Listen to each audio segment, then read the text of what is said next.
Hello friends, ఇంకో వీడియోతో మీ ముందుకు వచ్చేసాను. రవ్వ కేసరి ఎంతమందికి ఇష్టం ఉండదు చెప్పండి. నాకైతే చాలా అంటే చాలా ఇష్టము. ఎంతో ఈజీగా సింపుల్గా అయిపోతుంది అన్నమాట. ప్రతి ఫెస్టివల్కి అయితే హ్యాపీగానే చేసుకోవచ్చు, నైవేద్యం అనేది పెట్టుకోవచ్చు. పక్కా కొలతలతో చేసుకోవాలి. అయితే చాలా అంటే చాలా బాగా వస్తుంది, చాలా స్మూత్గా వస్తుంది. నోట్లో వేసుకుంటే వెన్నెలా కరిగిపోతుంది అన్నమాట. ఈరోజైతే మీకు పక్కా కొలతలతో చూపిస్తాను.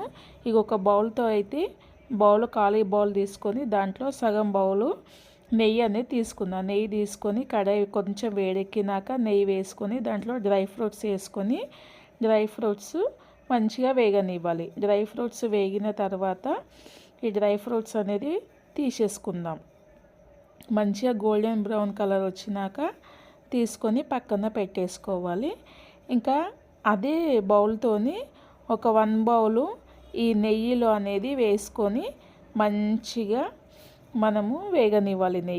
నెయ్యిలో వేగేటప్పుడు ఆ నెయ్యిలో రవ్వ అనేది మొత్తం వేగిన తర్వాత మనకు నెయ్యి అనేది పైకి ఇలా తేలుతూ ఉంటుంది. అలా వచ్చే వరకు సిమ్లో పెట్టేసి ఫ్రై అనేది చేసుకోవాలి. ఇప్పుడు మనకి న్యూ ఇయర్ నుంచి అయితే అన్ని ఫెస్టివల్స్ అనేది స్టార్ట్ అవుతాయి కదా. ఇంకా ఇంట్లో ఈజీగా కావాలంటే ఇలా స్వీట్ అనేది తయారు చేసుకోవడం, నైవేద్యాలు పెట్టుకోవడం అన్నమాట. ఇంకా పిల్లలకు కూడా ఎప్పుడైనా స్వీట్ కావాలంటే అప్పటికప్పుడు 10 నిమిషాల్లో చేసి పెట్టవచ్చు. చాలా అంటే చాలా ఇష్టంగా తింటారు. నేనైతే ఈ రవ్వ కేసరి నాకు ఎక్కడైనా టెంపుల్ దగ్గర ఇంట్లో అయినా సరే నేనైతే చాలా అంటే చాలా తింటాను అన్నమాట. ఇంకా ఇంకో బౌల్ తీసుకొని ఆ బౌల్లోనేమో ఇప్పుడు 1 కప్పు రవ్వ తీసుకున్నాం కదా, 4 కప్పులు వాటర్ అనేది పోసుకున్నాను. వాటర్ పోసుకున్న తర్వాత కొద్దిగంత ఫుడ్ కలర్ అనేది యాడ్ చేసుకుంటున్నాను. ఫుడ్ కలర్ కావాలంటే వేసుకోవచ్చు, లేదంటే లేదు.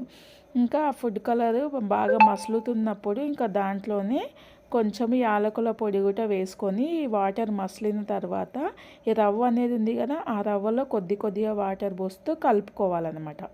కొద్ది వాటర్ పోస్తూ కలుపుకున్న తర్వాత ఆ వాటర్ మొత్తము ఇంకిపోయిన తర్వాత ఇంకా దాంట్లో అదే బౌల్తోని కప్పున్నర షుగర్ అనేది వేసుకుందాం. మీకు కావాలంటే షుగర్ వేసుకోండి, లేదంటే బెల్లం వేసుకోండి. బెల్లం కావాలంటే 1 కప్ వేసుకోండి, షుగర్ కావాలంటే కప్పున్నర వేసుకోండి. వేసుకున్న తర్వాత అది కూడా 1 నిమిషం నుంచి 2 నిమిషాలు కరగనివ్వాలి. కరిగిన తర్వాత ఇంకా డ్రై ఫ్రూట్స్ వేసుకొని పైకెంచి కొద్దిగంత నెయ్యి కూడా వేసేసుకోవడమే. చూడండి, సింపుల్గా ఎంతో టేస్టీగా యమ్మీగా వేడి రవ్వ కేసరి అనేది అయిపోయింది. నా వీడియో కనుక నచ్చితే ప్లీజ్ లైక్ చేయండి, సబ్స్క్రైబ్ చేయండి, కామెంట్ చేయడం మాత్రం మర్చిపోకండి. అలాగే మీరు కూడా ట్రై చేసి ఎలా వచ్చిందనేది చెప్పండి.